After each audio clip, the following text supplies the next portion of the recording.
بسم اللہ الرحمن الرحیم۔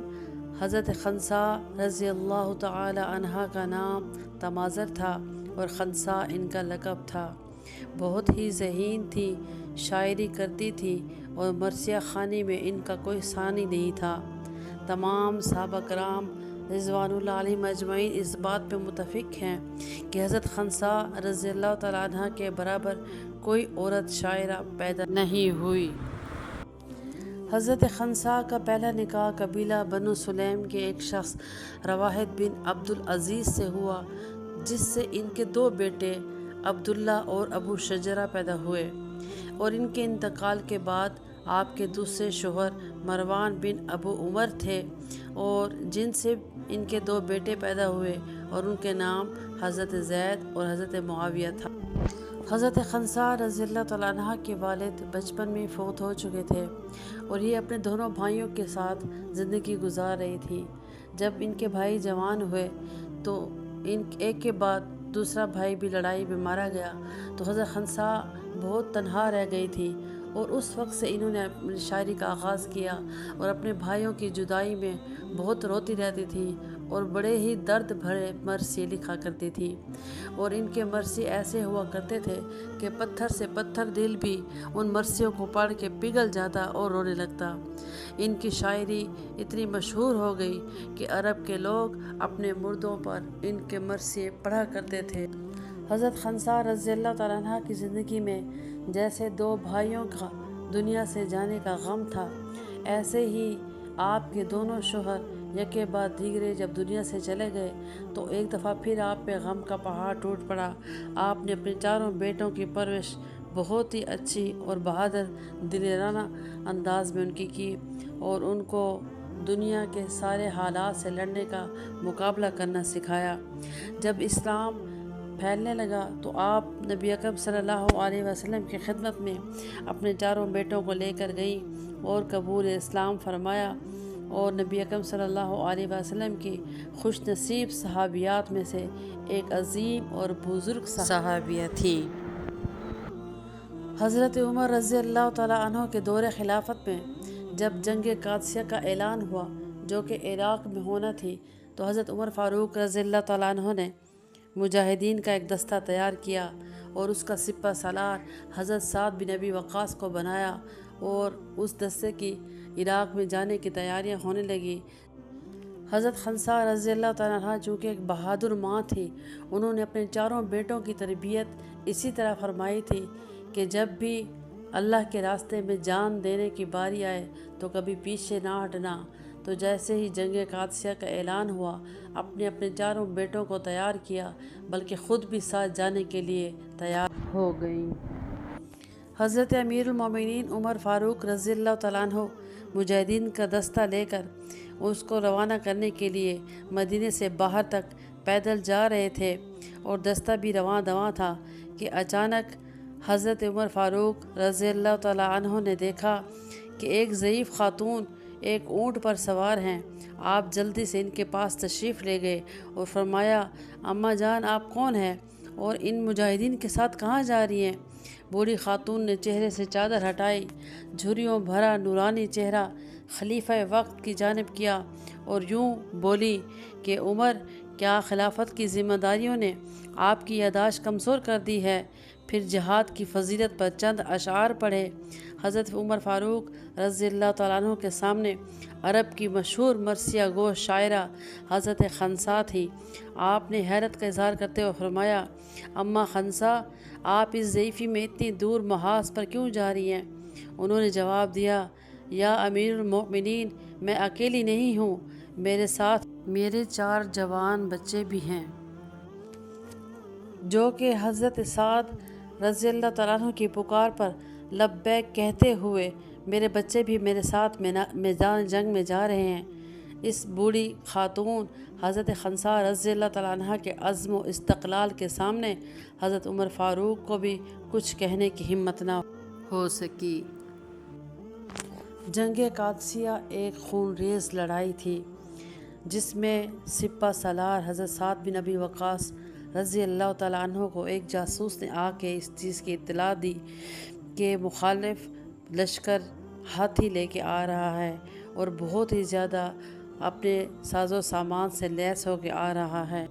تاریخ میں لکھا ہے کہ دشمن کا لشکر کم و بیش 10 لاکھ آدمیوں پر مشتمل تھا، جبکہ مدینہ سے آئے ہوئے مجاہدین کا دستہ 30,000 پر مشتمل تھا، جس سے اندازہ ہوتا تھا کہ مسلمان کم اور مشرک اور کافر زیادہ تھے تعداد میں، لیکن مسلمانوں کے ساتھ اللہ تعالیٰ کی خصوصی مدد تھی۔ آخرکار 14 ہجری کی ایک صبح وہ آ گئی جب دونوں لشکروں کے درمیان جنگ ہونا تھی، تو اس صبح ہونے سے پہلے حضرت خنسا رضی اللہ تعالیٰ عنہ کے خیمے میں ساری رات اپنے چاروں بیٹوں کو میدان جنگ میں جانے کی تیاریوں میں مصروف کرنے کے لیے ماں نے بڑی گرم جوشی سے اپنے بچوں کو نصیحت کرتے کرتے رات گزار دی۔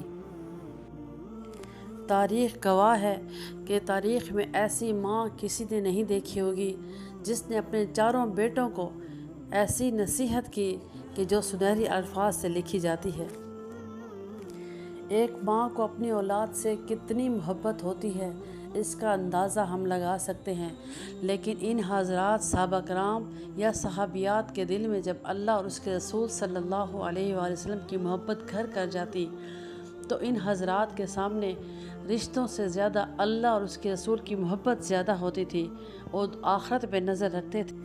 اس لیے وہی حضرت خنسا جو اسلام سے پہلے اپنے دونوں بھائیوں کے دنیا چھوڑ جانے کی وجہ سے دن رات روتی رہتی تھی اور ان کے غم میں مرثیے کہتی تھی اور شاعری کیا کرتی تھی اور ان کی جدائی سے بے حال رہتی تھی، اب وہی حضرت خنسا ہیں جنہوں نے اسلام قبول کر لیا، اپنے دل میں اللہ اور اس کے رسول صلی اللہ علیہ وسلم کی محبت بسا لی، تو اب چاروں بیٹوں کو اللہ کی راہ میں دینے کے لیے تیار ہو گئی ہیں، بلکہ خود اپنے بیٹوں کو اس چیز پہ تیار کر رہی ہیں کہ آپ نے اللہ کی راہ میں اپنی جان قربان کرنی ہے۔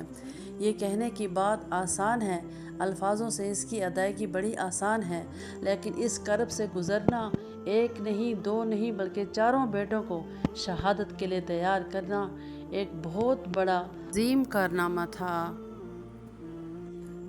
میدان جنگ میں حضرت خنسا رضی اللہ تعالیٰ عنہ کے خیمے سے یہ آواز آتی رہی اور وہ فرما رہی تھی، اے میرے سعادت مند بہادر بچوں، جیسا کہ تم جانتے ہو کہ ہم نے اللہ کی رضا اور خوشنودی کے لیے اسلام قبول کیا، اس کی راہ میں ہجرت کی، میں نے حلال کمائی سے تمہیں پالا اور تمہارے باپ کے ساتھ خیانت نہیں کی، نہ تمہارے ماموں کی عزت پہ آنچ آنے دی، تمہارا حسب نسب بھی ہر عیب سے پاک ہے اور میں نے بڑی ہی نیکی اور پاکیزگی سے زندگی گزاری ہے۔ اس لیے میں آپ کو یہ نصیحت کرتی ہوں کہ جیسا کہ اللہ تعالیٰ نے قرآن پاک میں فرمایا ہے کہ اے ایمان والو، ثابت قدم رہو، استقامت رکھو اور میدان جنگ میں مورچوں پر جمے رہو، اللہ تعالیٰ سے ڈرتے رہو تاکہ تم اپنی مراد حاصل کر سکو۔ اے میرے بچوں، جاؤ اور اللہ کے دین کی سر بلندی کے لیے آتش جنگ میں کود پڑو۔ یاد رکھو، مسلمان کے جذبہ جہاد اور قوت ایمانی کے سامنے دشمن کے سامان حرب اور افرادی قوت کی کوئی حیثیت نہیں ہوتی۔ کفار کا کوئی بھی حملہ، کوئی بھی وار تمہاری رکاوٹ نہ بن سکے۔ تم اپنے وطن سے سینکڑوں میل دور اس اجنبی سرزمین پر اللہ تعالیٰ کی حاکمیت قائم کرنے کے لیے آئے ہو۔ خبردار، جو دشمن سے مقابلے میں ذرا سی بھی سستی دکھائی، اب تمہارے سامنے صرف 2 راستے ہیں، غازی بننا یا شہید ہونا، اور یہ دونوں راستے حوض کوثر سے ہوتے ہوئے جنت الفردوس تک جاتے ہیں۔ جاؤ، ان دونوں میں سے جو بھی راستے اختیار کرو گے، اس راہ میں مجھے اپنا منتظر پاؤ گے۔ سبحان اللہ، کیا ہی الفاظ تھے اس مثالی ماں کے۔ چاروں بیٹے ماں کی دعاؤں کے سامنے رو پڑے اور نہایت پرجوش انداز میں اپنی ہی ماں کے کہے ہوئے اشعار پڑھتے ہوئے میدان جنگ کی جانب دوڑ پڑے۔ کچھ توقف کے بعد حضرت خنسا نے بھی اپنی لاٹھی اٹھائی اور مجاہدین کی صف میں شامل ہو گئیں۔